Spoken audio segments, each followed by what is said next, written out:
Isa pong mapagpalang pagbati sa lahat ng mga subscribers, followers at mga viewers ko. Ayan po at ingat po kayo lagi. At ingat din po kayo, huwag kayong dumikit dito sa mga politiko mga kawatan. Dahil ito po, yan po yung mga yan ay may mga kanser na. So kasi yung mga politikong yan, ang kanser sa lipunan. Ayan. At bago po tayo pupunta doon sa main topic natin ay gusto ko lamang pong ipagpauna sa inyo na itong si Jonathan Morales, yung PDEA agent, ay nandyan na po yung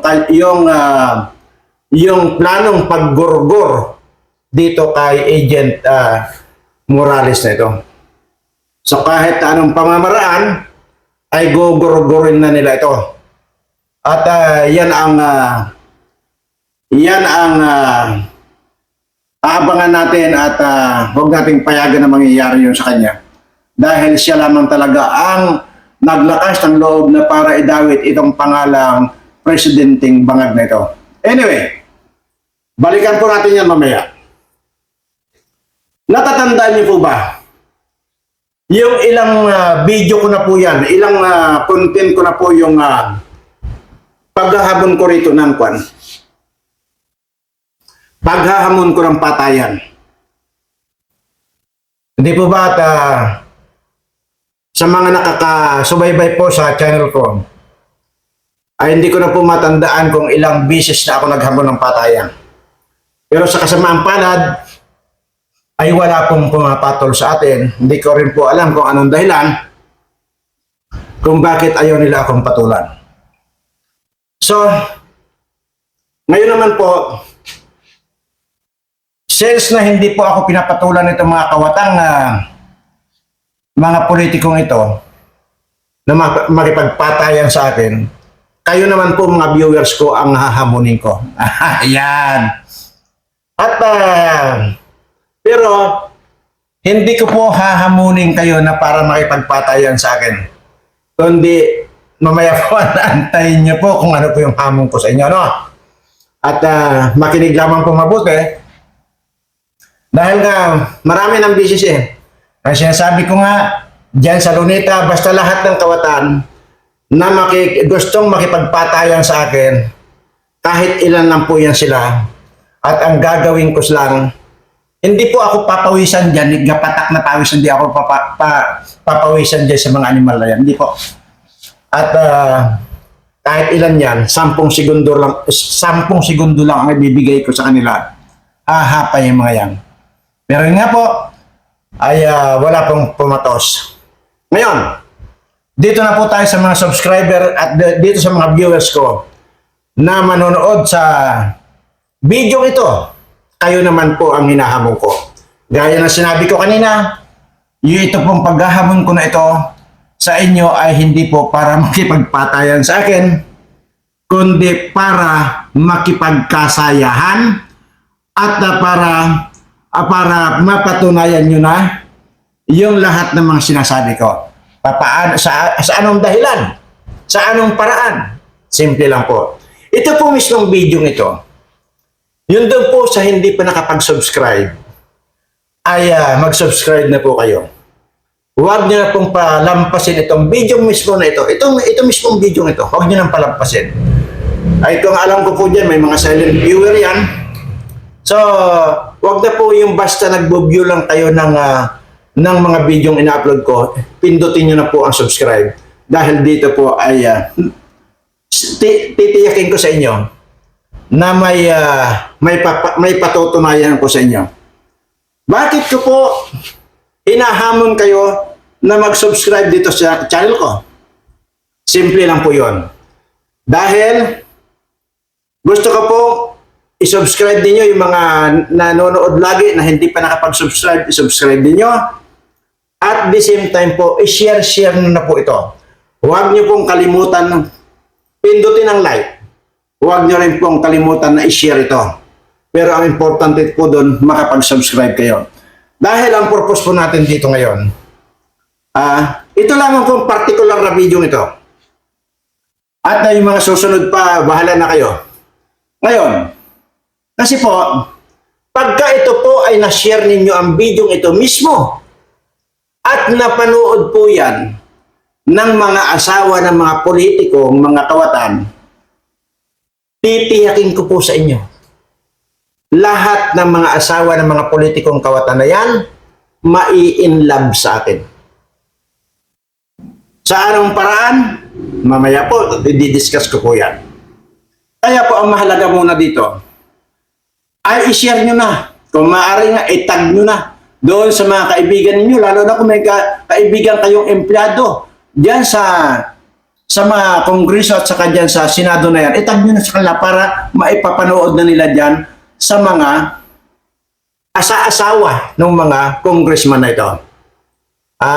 Sabi ko nga po kanina, ito lang pong particular na video ito. Kapag ka napanood ito ng mga asawa nila, titiyakin ko sa inyo, mababaliw yung mga yan. At mai-inlove ng bunggang-bungga sa akin.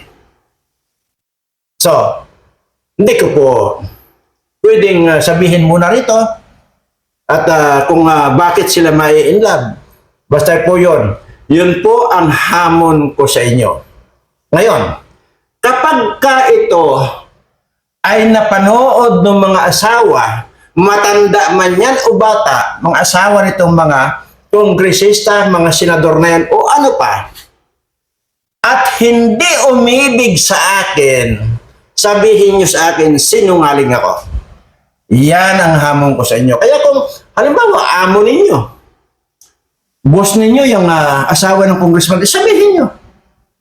Ipakita nyo na kahit kaunting minuto lang niya mapanood itong video ito, sigurado, mababaliw yan. Dito nyo na masusubukan. Dito nyo na mapapatunayan ngayon. Kasi hindi ko mapatunayan sa inyo yung hamon ko di ba? Nasa 10 minuto ay lalagutin ko ang mga hininga ng mga kawatan na yan kung pumatol sila doon sa challenge ko. Since nga hindi sila pumatol, kayo naman ngayon ang i-challenge ko. At para gusto ko kasi rito talagang mapatunayan ninyo. Unang-una, bakit ko nasabing sigurado mababaliw sila sa akin? Aba, sabi ko ito lang po particular na ito, na video ito. Kasi nga po dito ko ibubulong sa inyo yung kadahilanan kung bakit mababaliw sila at iibigin ako ng bunggang-bungga ng mga yan pag napanood nila dito. Ito lang po yun. Igusong pirigni! May bulbul sa pisngi! Sigurado ako dyan. Yan, basta marinig nila yan. Mapanood nila, tiyakin ko sa inyo. Siguraduhin ko yan sa inyo. Di ba? So kaya, yan ang challenge ko sa inyo mga viewers ko, subscribers ko. I-share nyo na. Yung mga hindi pa nakapag-subscribe dito, Birana Live Studio TV, pindot na lahat. Lahat ng pipindutin ninyo, pindutin nyo na para makita nyo kung paano ko rin pipindutin itong mga asawa ng mga politikong ito. Di ba? Ang saya nun kasi unang-una, pag ito ay nangyari, imaginin mo kung ilan yan. Sabihin na natin na kung inyong may papanood ito doon sa mga asawa ng mga congressman or senador dyan na mga panood doon, mai-inlove sa akin, natural, pupunta sila din sa akin. Tapos ngayon, kain-kain kami dito. As bagay, hindi ako kumakain ng kanin, sila lang pakakainin ko. Tapos, habang kumakain sila, sabay-sabay sila, nakayapos kayo sa akin. Tapos, pinagtutulungan nila akong hubaran. Di ba? Puta, sabi ko sa inyo, yung mga asawa nila mga kawatan magpapakamatay yan. Maniwala kayo sa akin. Ay hindi, siyempre, magpapakamatay, hindi nila matanggap na sila, mga sikat sila, mga politician sila, tapos kayo, yung mga asawa nila, nandito pala kay Birana. Di ba? Magpapakamatay yan. O di kaya, kasi once na nabaliw sa akin yan, mga asawa nila, mas mababaliw yung itong mga asawa na lang politikong kawatan na ito sa kanila rin. Kaya ang ibig sabihin nun, lahat ng hihilingin nitong mga asawa nila na pumunta sa akin, ibibigay yan. Kasi bababaliw, damay-damay na eh. Doon lang sa salitang, igosong pirigni! May bulbul sa pisngi! Yan lang. Sige nga, challenge ko yan sa inyo.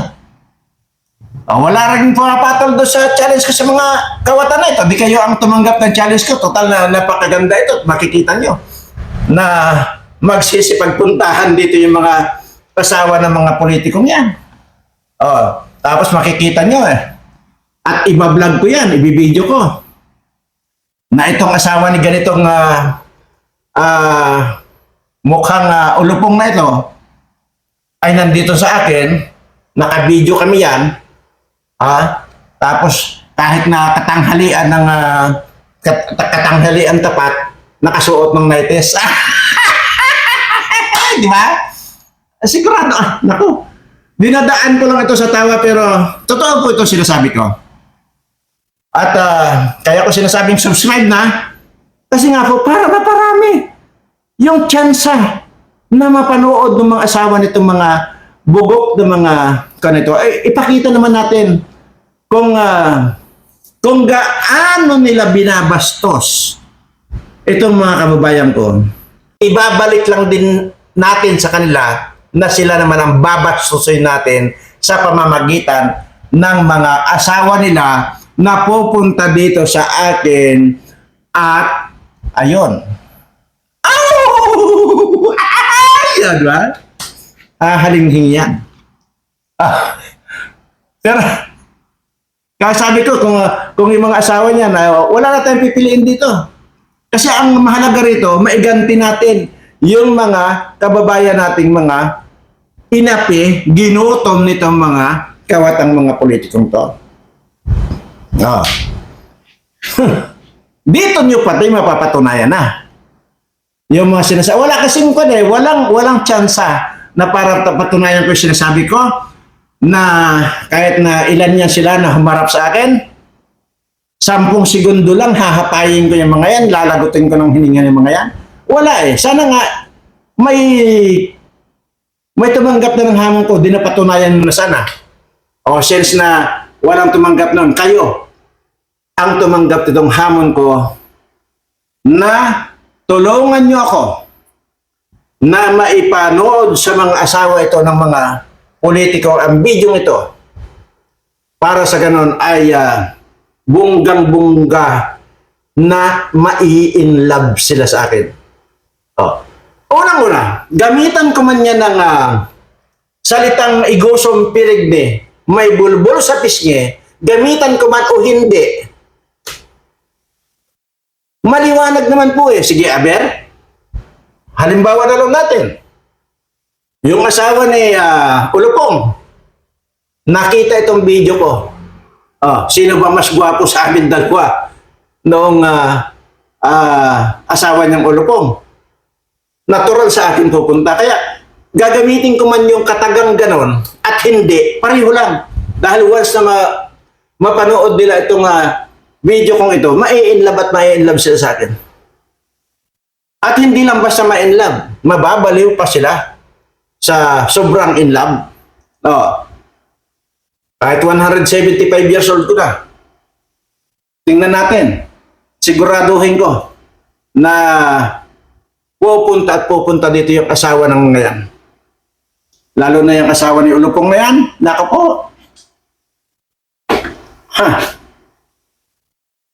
Kahit na siguro hindi niya mapanood yung basta-basta liyapan lang itong video ko, nako may in love na sa akin yan.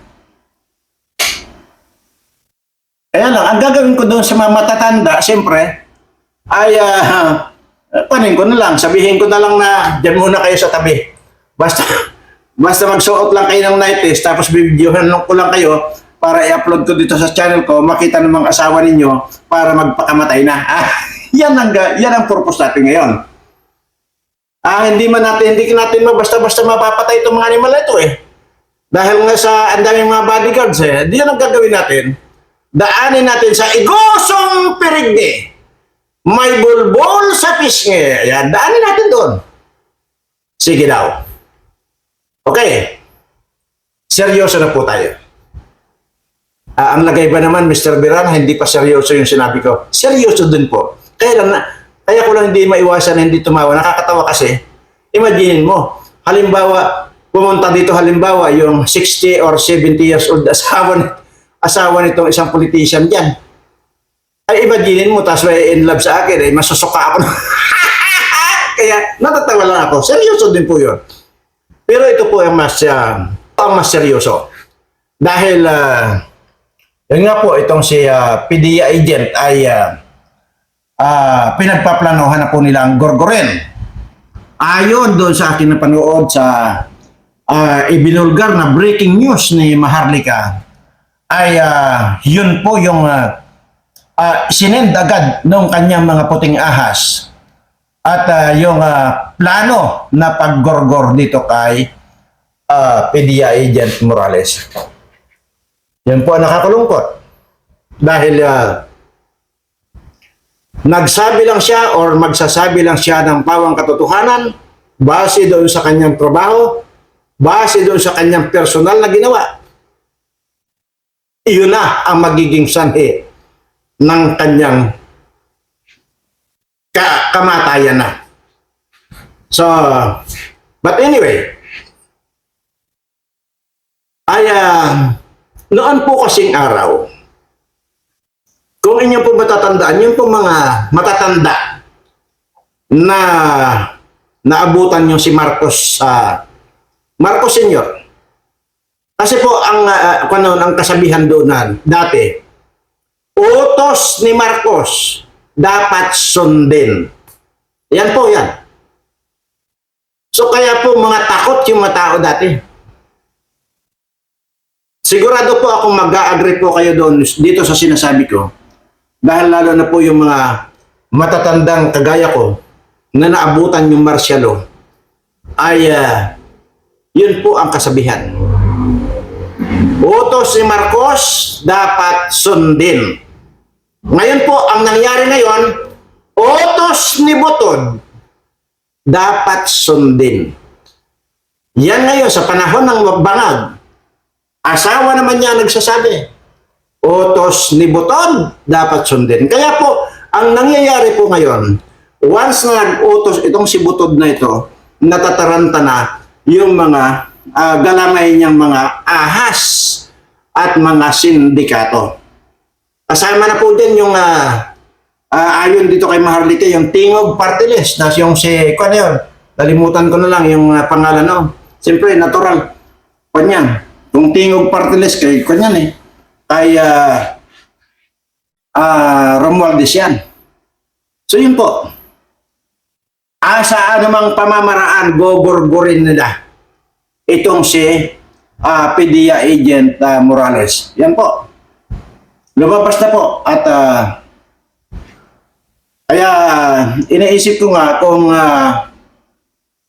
kung sa 7 ng sa 7 na ito na hearing diyan sa Senado kung magpapadeploy ako diyan ng mga tao ko sa mismong diyan sa Senado para masiguro na maprotektahan kahit kaunti itong si PDEA agent Morales.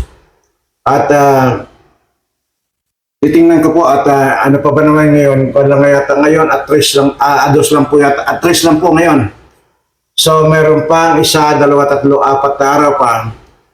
So baka po makapagpa-deploy ako dyan ng tao na kahit po papaano yung i-deploy natin na yan ay kayang salagin ng bala. At kung ako ay sinasabi ko dyan na nagpapabaril nga ako, na hindi ako tinatablan at naghahamon pa ako dyan ng pustahan, ganon din po ito yung pwede ko i-deploy. Kasi unang-una, ayan po yung mga yan, itong mga tao kong ito, bihira po kayo makakita ng tao na kumakain din ng bala. So, hindi po kumakain ng kanin itong mga ito, bala ang kinakain. Tingnan natin. Kasi baka mamaya, dyan pa lang sa pintuan ng Senado na yan, pagpunta ni Morales dyan, ay baka ito ay tirahin na nila yan ng bunggang-bungga at gagamitin nila siyempre mga sniper nila na yan. Pero kung nandyan yung tao ko, o baka ako mismo, titingnan ko kasi nga, unang-una sabi ko naman po sa inyo, na bagamat ako po ay mainipin, lalo na po pagka bumabiyahe kami ng Manila, diyan po sa barko, lalo na pagka ipinasok na namin yung sasakyan namin sa barko, tapos ang tagal-tagal pa, doon po ako mainipin. Kaya nga po nung bumalik ako, galing po dyan sa Bustos, Bulacan, nung pagbalik po namin, ay tinawagan na po yung, bago po kami umilas dyan sa Bulacan, ay tinawagan ko na yung operator ng speedboat ko at dalhin dyan sa salubungin kasi sa Batangas, para yun na lang speedboat ko ang sasakyan ko papunta dito sa lugar ko. So yun po kasi mainipin talaga ako. So titingnan ko kung kaya ko yung inip na naman at sa 7 kung makakapunta ako dyan. Pero kung hindi man ako, magpapadala ako dyan ng mga tao. Kahit pa paano ay yun po kasi ay nadidetect po nila kung saan yung nakapwesto yung sniper. Ganyan po tayo. At tingnan natin. Dahil oras na ginawa nila yan, dito na magsisimula yung kung halimbawa po nangyari ito, yung pong mga nandyan sa Metro Manila, lalo na itong subscriber ko, magsakripisyo na po kayong huwag na mag-stay sa Manila. Ayaw ko pong sabihin dito kung bakit gusto na ko nang ilayo kayo sa Manila. Basta oras po nang may nangyari, umalis na po kayo dyan, umiskirda na po kayo. Kasi baka makasinghot kayo ng hindi dapat. So, yun po, ayaw ko po magsalita rito kung ano. Dahil kaya lang naman po ako napilitan na pumunta dyan sa Bulacan noong sinasabi dyan sa Bustos na yan na dyan. Dahil nga po yung 2 araw na sunod-sunod na napapanood ko na lahat na lang ay pinipigilan. Hanggang finally, talagang tuluyan na nga pinigilan na nga. At gusto ko sana maabutan dyan yung mga naghaharang-harang sana dyan. Lalo na yung abogadong kalbo na yan, gusto ko sanang maabutan kaya lang, masyadong malayo kasi dito sa amin para naabutan sana. Ay tanghali na kami dumating, mga papa na yata yun eh. Pasado alas 12 na yata yun. So kung maaga-aga ako, dapat sana naabutan namin yun. At doon na sana magwawakas ang karyer nung abogado na yan na naghara-hara dyan. At seryoso po ako. Kaya po makiramdam po kayo na halimbawa may nangyari. Pag nag-live po ako na lahat ng mga subscriber ko kung meron man na nandyan sa Metro Manila, umalis na po kayo. Dahil tiyak, madadamay kayo. Baka isa kayo sa makasinghot. So, yun po yun lang ang gusto kong sabihin sa inyo. At itutudo ko na ito kung sakali. Pagka napagod ako, lalo na kung ako mismo ang pumunta dyan sa Asite, sa hearing na nangyari,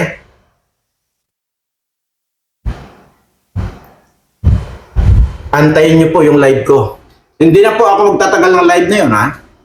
Kaya po, abangan nyo rin po yung kung meron akong live dito. Kasi pag sinabi ko pong umalis na yung mga naniniwala sa akin, yung mga followers at mga subscriber ko, umalis na po kayo. Huwag na po kayong magpatumpik-tumpik. Wala na siguro akong pakialam kung may madadamay ditong inosente. Ay talaga po may madadamay na inosente talaga rito. Ay inosente nga eh. Madadamay talaga. Lalo na kung hindi nila nasusubaybayan itong mga videos ko. Madadamay. Kagaya na nga lang, di ba? Yung paulit-ulit kong sinasabi na huwag na kayong tumaya ng luto. So, marami pa rin ako nakikitang tumataya ng luto. Ibig sabihin, hindi nila napapanood yung sinasabi ko. Yun ang nakakalungkot. So, aywan ko kung paano pa. May 4 na araw pa para pag-aralan namin yan. At kung na naman yan eh. Isang bugahan lang yan.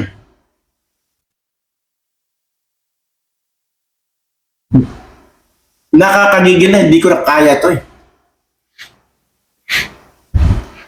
Kung hindi ko gagawin ito, kaya yun ang pag-aaralan namin, ng mga team ko, kung ano ba ang mas mahalaga, itong parami ng parami nating mga kababayan na walang masaing, o yung mga malipol na yung mga kawatan na yan.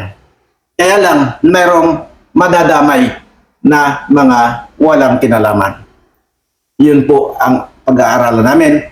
Mayroon pa kaming 4 na araw para pag-aralan yan. At siguro pang samantala ay dahil nga itong napanood ko na breaking news ni Maharlika na gugurgurin na raw itong si PDEA agent Morales ay tingnan natin. So ang tiyak diyan magpapadala ako diyan ng mga secret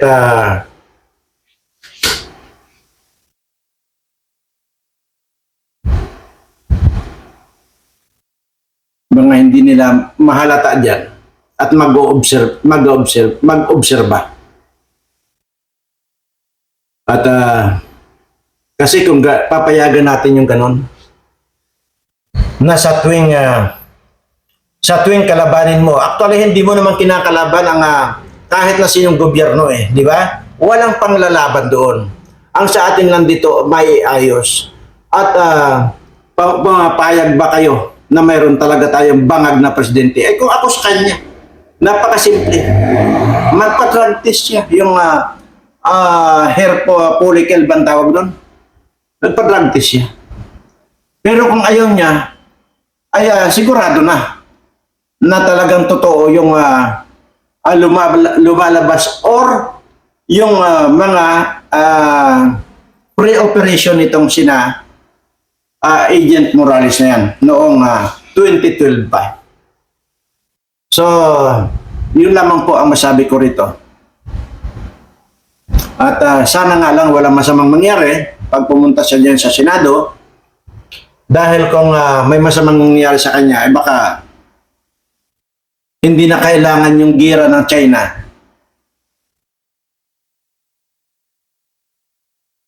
Baka doon pa lang sa gira ni Birana, malilipol na itong mga ito. Hindi nyo makikita ako na personal na nandyan. Pero sisiguraduhin ko sa inyo,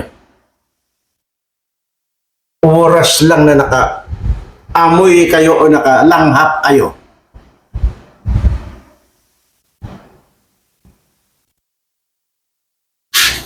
Nung pakakawalan ko dyan, maniwala kayo sa akin. Segundo lang din, hindi kayo makakaabot ng ospital. Mabuti na yung nagtatapatan tayo dito. Gusto niyo ng takutan? Di takutan. Gusto niyo yung tunay na laban? Ulit-ulit ako naghahamon sa inyo ng patayan. O, pati nga itong mga subscriber at mga follower, mga viewers ko, naghahamon na ako, hinahamon ko na sila. Pero natural, hindi ko hahamunin itong mga subscriber ko ng patayan. Bagkos, hahamunin ko sila sa kasiyahan. Kasiyahan na para magbibigay ng malaking insulto dito sa mga asawa nilang mga kawatan dyan na mga politiko. Yan yun. Kaya, parin nyo, intindihin nyo sinasabi ko. Ang purpose lang natin dito ay para ma-heart attack. Hindi ba naman ma-heart attack yung mga yan? Kung halimbawa nakita nila yung mga asawa nila nandito kay Birana, ma-heart attack yung mga yan. Kaya maraming pamamaraan.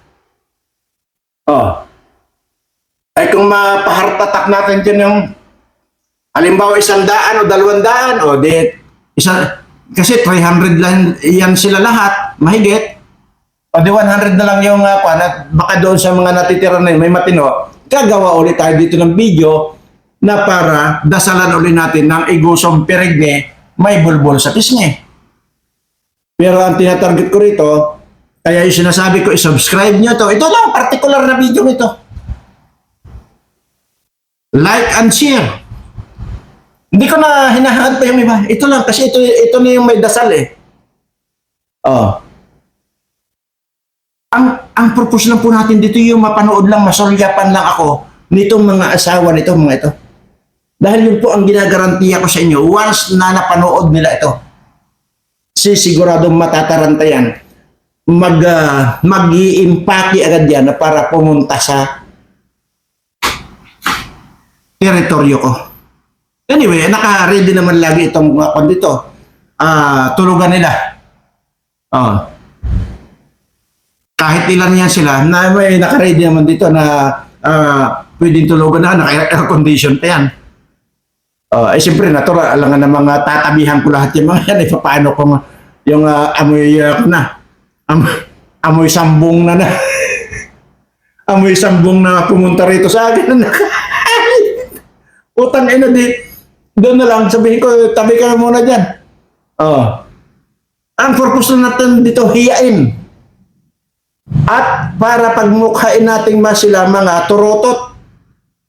At para ma-insulto siyempre sa sama ng loob na yung tagal nilang pagsasama ay yung nag-impake dahil lang sa akin. Yan ang natin. Pag-welcome dyan, kaya lahat na wala na akong maisip pa eh. Ano pa ba ang pwede kong isipin? Ano pa ba ang pwede kong i-challenge itong mga ito? Nag-challenge ako ng patayan, ayaw naman nilang tanggapin yung hamon ko. Di ganito na lang. Ayaw na lang mga subscriber ko, mga viewers ko ang i-challenge ko. At yun na nga po yun. Matutuwa kayo rito, sisiguraduhin ko sa inyo. Pag yung mga asawa nila, nandito na lahat sa akin. Tapos, yun nga, kanina sabi ko, katanghali ang tapat, naka-90s sila. Matutuwa kayo. Nako, sisiguraduhin ko yan sa inyo. At kapag hindi nangyari ito, sabihin nyo sa akin, sinungaling ako.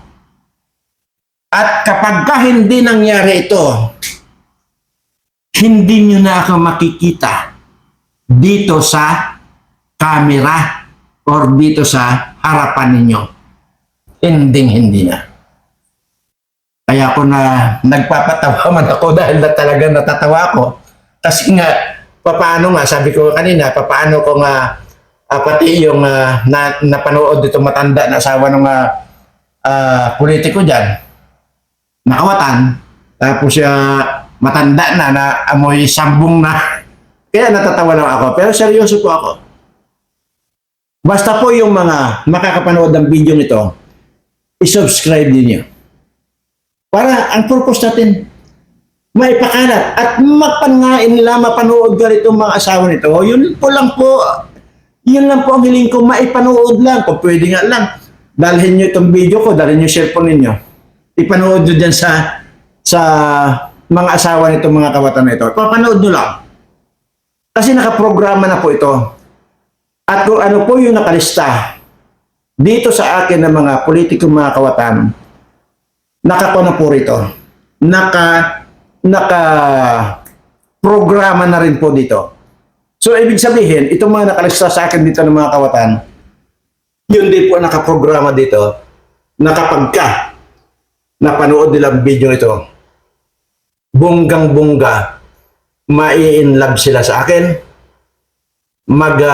i-impake yung mga yan sa yan sa kwan, at sigurado ako magpapaalam na yan, kinabukasan malalaman ng mga asawa nila, nandun na sa piling ni Mr. Birana. Ayan, maraming salamat po at ingat po kayo lagi at